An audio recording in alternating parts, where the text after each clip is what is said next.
You've earned that. Okay, so before I leave you, I am going to ask you these 11 questions because now I want to know, what is your favorite breed since you're open to a new dog? I love pit bull type dogs. Anything with a giant blocky head, anything that's meatballish and stocky, piggy meatballs, that's my favorite breed of dog. Just the specific, favorite breed. But that is awesome. Yeah, the meatball dog. The meatball dogs. I love that. What is your least favorite breed? Are we talking looks or behavior? Like a dog that I wouldn't want. I wouldn't ever get, I think they're gorgeous, but I wouldn't ever have a Weimaraner or a Chihuahua. Yeah. I get the Chihuahua. Why not the Weimaraner? My sister had one, and they're just too active, way too active. It just wouldn't. I like to be active and stuff, but it's just too much energy. They're a little bit neurotic. I would have to say, I think my least favorite breed of dog is a Wheaten Terrier. Really? Why? They're cute. I mean, terriers are tough, but they're cute. I love terriers. I just realized that no one moved my dog, and he's been sideways the whole time. Sorry about that. And they're cute and they're funny and like, but there's just this the ones that I have met, they just have this, they're a little bit neurotic. And because I want my next dog, I just wouldn't want a Wheaten Terrier. Terriers in general get a bad rap on this show. Because like I asked this question to all my guests and people are like, terriers, I don't want a terrier. And like the groomer was like, terriers bite. And I was like, oh, okay. But I love the pit bull, the American Pit Bull Terrier. Jack No, I'm talking about like the other terriers, like the littler terriers. Yeah. The fuzzy terriers. Okay. Yeah, I get that. Yeah. All right. Does Captain Quint sleep in your bed? Yes. Who or what wakes you up in the morning? Captain Quint. Is he an early riser? No, he rises. So my husband gets up at like 5 a.m. because he's crazy.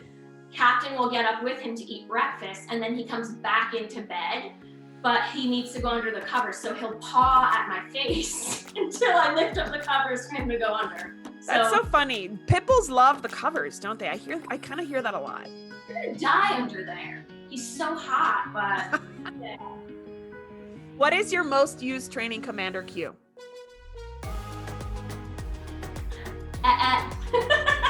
You're the type, okay. Cue, like they don't know what it means, but it's just kind of a noise I make to get their attention. Yeah. To stop them from doing something. I don't expect them to know what it means, but yeah, it's a noise that I make often to get dogs' attention. Which is your least used training commander cue, something you refuse to use?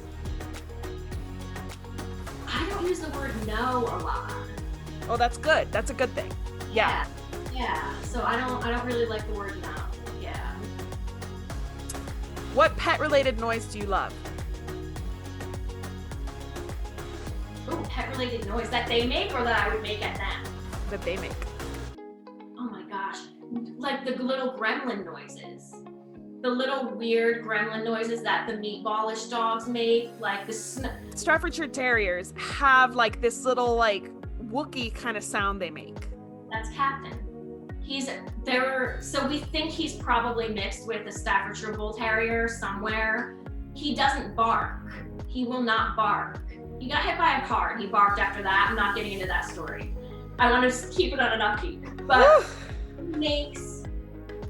he's a gremlin. He screams bloody murder, or he just makes a lot of noise like rah, rah, rah. That's what I love. Okay, what is your least favorite pet-related noise? The yippy barking or licking. When they constantly lick, that's the worst. It's the worst. So they keep you up at night. Okay, what profession other than the current profession you're in the pet industry would you like to try one day? I think I would get back into design. In the pet industry. Oh, in the pet industry. Yeah. I'd love to do a doggy daycare. Really? You are a glutton for punishment, woman. No, wouldn't want to do boarding, just a daycare. Okay, daycare. Okay, cool. What pet-related profession would you never want to try? Grooming. Yeah. That's tough. Even though I think you'd be good at it because you're an artist, and I feel like grooming is art too. Yeah, it would be, but I feel like you kind of see, you don't get I probably wouldn't get a lot of the breeds that I like the most.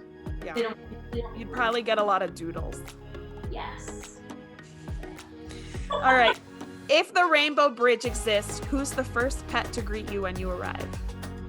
Oh my gosh, Xavier and Callie would greet me first. And Junebug would be there, but kind of probably in the background. But Xavier and Callie were best buds. So they'd be together for sure. Yeah, he'd be with them, but Xavier and Callie were like, they were. Did Xavier and Junebug know each other? No. Xavier had already passed. Xavier had passed, yeah. So we brought Callie in when Xavier was. So Callie was my husband's dog, but we brought Callie in after I had Xavier for a few years. Yeah, and he was a giant. We think he was a giant pit bull mixed with a French Mastiff. He was huge. And Callie was a little Boston Terrier, and they were best friends. Talk about like having anxiety and stuff with dogs. I have no idea how I introduced those two or how I was ever comfortable enough to leave them out of crates alone.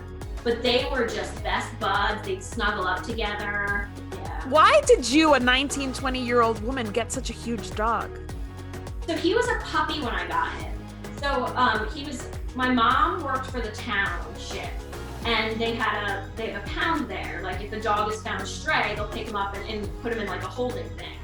And my mom's like, you have to come see this dog. It's the cutest little thing. And I fostered him because my dad probably wouldn't let me. And you know how dads always melt when The dads always hate the dog, don't want the dog, and then they become the biggest fan of the dog. Yeah, exactly. My dad, if I talk about Xavier now, my dad still cries. Oh, I love that. And because we thought he was going to be huge, I took him to training right away because I was like, this dog is going to be massive and I don't know what I'm doing. So that's what got me into all of this, Xavier. Yeah. Really? Yeah. Titan got me into all of this. Aw, yeah. Yeah. So that is so cool. So I will leave you. I will let you go and enjoy your evening because it's already 8 p.m. your time. But thank you so much for taking the time to share this whole thing with me.